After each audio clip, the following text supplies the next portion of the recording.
आपका खाना पच रहा है या सड़ रहा है कैसे पता करें? जब तक आपके शरीर की गंदगी साफ नहीं होती तब तक आप कितने भी अच्छे और कितने भी महंगे भोजन को खा लीजिए, उसका आपके शरीर को कोई भी फायदा नहीं होगा। लेकिन दोस्तों, जैसे ही आपके शरीर की सारी ही गंदगी निकल जाएगी तो उससे जो आपके शरीर के अंदर फायदे होंगे उनको देखकर आप हैरान रह जाएंगे। जैसे दोस्तों, आपका शरीर साफ होता है तो आपका पाचन तंत्र भी काफी अच्छे से काम करने लग जाता है और साथ ही आपको पहले से ज्यादा ताकत होने का एहसास होने लगता है और आपके शरीर का वजन भी बढ़ने लगता है। और अगर आप वजन घटाने की भी सोच रहे हैं तो उसमें भी इसका आपको बहुत ही ज्यादा फायदा मिलता है। अगर दोस्तों आपके पेट की पूरी गंदगी पूरी तरह से साफ हो जाती है तो इसका सीधा असर आपके चेहरे पर भी दिखने लगेगा। पिंपल्स और चेहरे पर जितने भी दाग धब्बे हैं वो सब साफ हो जाएंगे। कई सारी गंभीर बीमारियों का शरीर में होना या होने की संभावनाएं इस गंदगी को खत्म होने के बाद इन समस्याओं का भी जड़ से इलाज हो जाएगा। तो दोस्तों, आज की वीडियो में हम बात करेंगे कि शरीर की गंदगी को कैसे दूर किया जा सकता है और साथ ही आपके दैनिक जीवन में जुड़े खान पान के बारे में हम आपको एक हेल्दी डाइट भी बताएंगे जिसे खाकर आप भी अपने शरीर को तंदुरुस्त रख सकते हैं। दोस्तों, अगर आप भी हेल्दी रहना चाहते हैं तो इस वीडियो को अंत तक जरूर देखिएगा। दोस्तों, सबसे पहले हम आपको ये बता दें कि जब भी हम खाना खाते हैं तो हमारे मुंह से पेट में जाता है और फिर छोटी आंत से होते हुए बड़ी आंत में जाता है और उसके बाद वेस्ट के रूप में बाहर आ जाता है। आपकी जानकारी के लिए बता दें कि हमारे शरीर का डाइजेस्टिव सिस्टम फलों को पचाने में 3 घंटे, सब्जियों को पचाने में लगभग 6 घंटे और अनाज को पचाने में लगभग 18 से 20 घंटे लेता है। फल और सब्जियां तो हमारा शरीर एक दिन में पचा लेता है और अनाज तो हम दिन में 2 से 3 बार खाते हैं। तो ऐसे में हमारे शरीर में खाना इकट्ठा होने लगता है और अगर ऐसा ज्यादा दिन तक होता है तो खाना हमारे शरीर के अंदर ही सड़ने लगता है। अब दोस्तों, जहां सड़न होगी वहां वायरस और कीड़े भी बनेंगे, ये तो जाहिर सी बात है। और आपने कई लोगों से सुना भी होगा कि उनके पेट में कीड़े हो गए। तो अब ऐसा तो है नहीं कि उन्होंने कीड़े खाए होंगे, बल्कि ये कीड़े उसी सड़न की वजह से पैदा होते हैं। अब दोस्तों, जहां सड़न होगी वहां गैस भी रिलीज होंगी, जिसको अक्सर हम गैस्ट्रिक प्रॉब्लम भी कहते हैं। और न जाने दोस्तों हमने कितने फास्ट फूड, बर्गर, चाउमीन, नमकीन और बिस्किट खाए होंगे जो पेट में पड़ा सड़ रहा है। यहाँ पर हम आपको बताना चाहेंगे कि इन सभी फूड्स में फाइबर की मात्रा बिल्कुल भी नहीं होती है, जिसकी वजह से जब हम इन फूड्स को खाते हैं तो ये हमारे पेट और आंतों में चिपकने लगता है और वहाँ सड़ता रहता है। दोस्तों, हमारी बॉडी में जो छोटी आंत होती है वो खाने को ऑब्जर्व करके ब्लड में भेजती है, जिससे हमें ताकत मिलती है और हमारे शरीर का विकास होता है। अगर इसी आंत में गंदगी जमा होती है तो ये गंदगी का उपयोग करके ब्लड में भेज देता है और फिर ये पूरा ब्लड हमारे शरीर में सर्कुलेट होता है। और जब ये गंदगी हमारे फेस पर जाती है तो उसे फेस पर पिंपल्स और दाग धब्बे होते हैं और अगर वो ब्लड हमारे स्किन के किसी हिस्से पर ज्यादा देर रुकता है तो वहाँ स्किन एलर्जी जैसी बीमारियां होती है। ऐसे ही दोस्तों सारी बीमारियां आती है, जैसे हार्ट की बीमारी। हार्ट की नसों में जब ये गंदगी जमती है तो व्यक्ति को हार्ट की बीमारियां होती है। अगर यही गंदगी अगर बड़ी आंत में जमने लगे तो उनसे कब्ज होते और यही गंदगी हमारे श्वास प्रणाली में जमने लगे तो उससे होगा अस्थमा और यही गंदगी धमनियों में जमने लगे तो उससे होगा कोलेस्ट्रॉल। अगर आपने गंदगी साफ नहीं की और गंदगी बढ़ती चली गई तो इससे होने लगेगा ट्यूमर और फिर आगे चलकर यही कैंसर का रूप ले लेता है। जिस तरह से दोस्तों हम अपनी बॉडी को बाहर से साफ करते वैसे ही डेली अंदर से भी सफाई होनी चाहिए। अब आपको करना क्या है वो देखिए। पहले तो शरीर के अंदर जमी गंदगी को बाहर निकालना और दूसरा ऐसा भोजन खाना जिससे शरीर में गंदगी जमे ही ना। अब पहला स्टेप है गंदगी निकालने का। अब हम इसको कैसे निकालेंगे, देखिए ये बात तो हम सभी जानते हैं कि हमारी बॉडी 24 घंटे काम करती है। हमारी बॉडी के अंदर पेट वाले हिस्से में जो ऑर्गन्स होते हैं वो पचाने का काम करने के बाद शरीर के अंदर से गंदगी बाहर निकालने में लग जाते हैं। जैसे हम दोस्तों कोई भी काम करते हैं तो उसके बाद सब कुछ समेट के रख देते हैं, ठीक ऐसे ही बॉडी करती है। लेकिन बॉडी की सफाई तो पेट में पड़े भोजन को पचने के बाद होती है। अब जब तक शरीर में खाना रहेगा तो उसे पचाने का काम चलता रहेगा और सफाई हो ही नहीं पाएगी। तो इसलिए आपको करनी है फास्टिंग। जी हाँ दोस्तों, फास्टिंग हमारे पहले के समय में हमारे पूर्वजों फास्टिंग किया करते थे।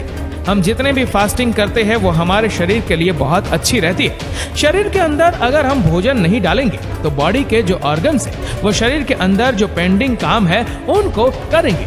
जिस दिन हम शरीर के अंदर अन्न नहीं डालते हैं उस दिन बॉडी के ऑर्गन्स बॉडी को अंदर से क्लीन करने का काम करते हैं और जो बॉडी के अंदर अनवांटेड ग्रोथ हो रहे होते जैसे कि गांठ, रसोली, kidney stone, gall bladder stone और बढ़ती हुई हड्डी, ये सब अनवांटेड ग्रोथ होते।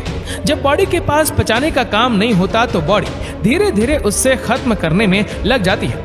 दोस्तों, बॉडी टॉक्सिक यानी कि गंदगी निकालने का सबसे ज्यादा काम रात में करती है और वो रात में तब होगा जब आप रात में टाइम से सोएंगे। इसलिए आपका टाइम पे सोना भी बहुत जरूरी है। 10 से 10:30 बजे के बीच में सोना रात में सबसे अच्छा माना गया है। बॉडी का डिटॉक्सिफाई का काम रात के 11 बजे से लेकर सुबह 3:40 तक होता है। मतलब आपका रात में 11 बजे से गहरी नींद में होना बहुत जरूरी है। दोस्तों, दुनिया के सबसे बड़े डॉक्टर आपके बॉडी के अंदर ही बैठे हैं और वो है आपके ऑर्गन्स। इनसे बड़ा डॉक्टर कोई है ही नहीं। आपकी बीमारी को यही जानते हैं और पहचानते हैं, यही उसे ठीक करने में भी लग जाते हैं और जब भी उस बीमारी को ठीक नहीं कर पाते तब आपको बाहरी डॉक्टर और बाहरी दवाइयों की जरूरत पड़ती है। तो इसलिए आपको बाहरी डॉक्टर और उनकी दवाओं की जरूरत ना पड़े, इसलिए आपको अपने ऑर्गन्स की अच्छे से केयर करनी होगी। दोस्तों, अब हम आपको ये बता देते हैं कि आपकी बॉडी के अंदर की सफाई कौन करता है और कैसे करता है।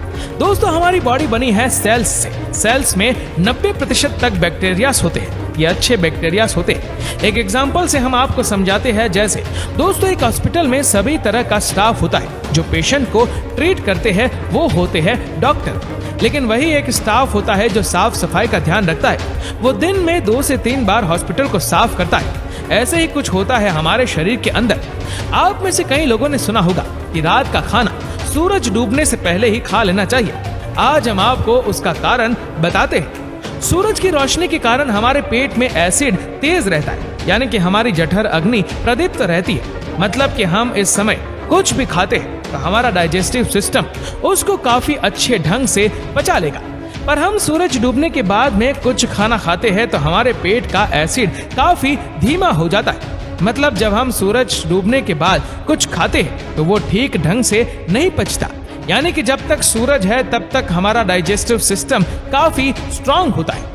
दोस्तों, सूरज छुपने के बाद हमारे शरीर के वो बैक्टीरिया एक्टिव हो जाते हैं जो रात में बॉडी की क्लीनिंग का काम करते हैं, यानी कि शरीर के अंदर से टॉक्सिन को बाहर निकालते हैं। ये गंदगी हमारे शरीर के स्टूल, यूरिन और पसीने के जरिए बाहर आते हैं। जैसे ही गंदगी बाहर आना शुरू होती है वैसे ही आपकी बीमारियों में आपको आराम मिलने लग जाता है, चाहे वो कोई भी बीमारी क्यों ना हो। ये सब जानकर आपको अपनी बॉडी का थोड़ा बहुत मैकेनिज्म तो समझ आ ही गया होगा। दोस्तों, अब हम आपको डाइट की तरफ लेकर चलते हैं। आपको कैसी डाइट लेनी चाहिए जिससे आपके शरीर की गंदगी बाहर निकले और खाना भी अच्छे से डाइजेस्ट हो जाए। इसके लिए दोस्तों आपको दिन की शुरुआत बहुत ही शानदार तरीके से करनी होगी, जिसमें सबसे पहले आपको सुबह उठते ही सबसे पहले 1 गिलास लौकी का जूस पीना है। लौकी का जूस हमारे शरीर से इतना ज्यादा विषैले पदार्थ बाहर निकालता है कि आपको यकीन करना मुश्किल हो जाएगा। इसके रिजल्ट आपको 1 हफ्ते में ही देखने को मिल जाते हैं। लौकी के जूस के बाद आधे से 1 घंटे बाद आपको नाश्ते में 300 से 500 ग्राम फ्रूट्स खाने। ये फ्रूट्स कोई भी सीजनेबल फ्रूट्स हो सकते हैं। दोस्तों, फ्रूट्स में फाइबर की मात्रा बहुत ज्यादा होती है जो आपकी आंतों में जमी गंदगी को हटाने का काम करती है। फाइबर का सीधा मतलब समझिए तो जो चीज पानी में ना घुले उसमें फाइबर्स होता है। जैसे हम मौसम्बी का जूस पीते हैं तो मशीन मौसम्बी डालने पर मौसम्बी का रस निकालती है, वो अलग हो जाता है और जो हार्ड मटेरियल निकलता है यानी मौसम्बी के छोते वो ही होता है फाइबर, और वही फाइबर आंतों को क्लीन करते हुए जाता है। इसीलिए कहा जाता है कि जूस से अच्छा कि फल को सीधा खाना। इसके बाद आता है दोस्तों आपका लंच। लंच में आपको 1 प्लेट सैलेड लेना चाहिए और दूसरी प्लेट में जो नॉर्मल घर का खाना होता है आप वो ले सकते हैं। इसमें आप सबसे पहले सैलेड वाली प्लेट खाइए, इसके बाद दूसरी प्लेट जिसमें आपके घर का खाना है आप वो खाइए। अब दोस्तों हम आते हैं डिनर पर। जैसे कि हमने आपको बताया था कि डिनर आपको सूरज डूबने से पहले ही करना है। यहाँ पर भी दिन वाला ही प्रोसीजर फॉलो करना है, लेकिन शाम के समय आपको सैलेड का प्रयोग थोड़ा कम करना है। इसके साथ हम आपको ये बताते हैं कि अगर आप लंच और डिनर के बाद 50 ग्राम गुड़ खा सकते हैं तो खा लीजिए, क्योंकि इससे आपका खाना बहुत ही अच्छे से पचेगा। दोस्तों आपको ये रूटीन फॉलो करना है। इसके अलावा अगर आपको भूख लगे तो एक्स्ट्रा फ्रूट्स और आप वो चीजें खा सकते हैं जो पचने में हल्की होती, जैसे कि मखाना, नारियल की गिरे, थोड़े से ड्राई फ्रूट्स, या आप दूध भी ले सकते हैं। तो दोस्तों, इस वीडियो को लेकर आपकी क्या राय है हमें नीचे कमेंट करके जरूर बताएगा। और अगर आपको वीडियो अच्छा लगा हो तो इस वीडियो को लाइक करेगा, शेयर करेगा ज्यादा से ज्यादा लोगों तक, और ऐसे ही और भी इंटरेस्टिंग वीडियोस के लिए फॉलो करें हमारे पेज को। और ऐसे ही और भी वीडियोस को यूट्यूब पर देखने के लिए नीचे कमेंट सेक्शन में लिंक दी गई है, जिसके ऊपर क्लिक करके हमारे चैनल को आप सब्सक्राइब करें और बेल आइकन दबाएं, ताकि हमारे हर लेटेस्ट वीडियो की अपडेट आपको मिलेगी सबसे पहले। धन्यवाद।